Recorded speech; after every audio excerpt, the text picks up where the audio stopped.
Est-ce que tu pourrais nous dire comment on peut faire pour gérer une situation de harcèlement?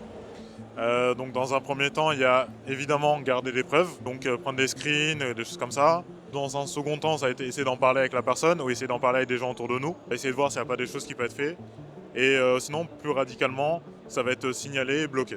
Les réseaux sociaux, c'est le prolongement de l'espace public, donc c'est comme si vous étiez dans la rue. On a l'enjeu harcèlement, de comportement qui nous concerne tous, parce qu'on doit tous être vigilants sur les réseaux sociaux, Discord en fait partie, parce qu'on peut se penser un petit peu à l'abri derrière notre écran, mais finalement on l'est pas tant que ça, même s'il y en a qui mettent des protections style des VPN, la police judiciaire arrive toujours à retrouver et à remonter toutes les sources.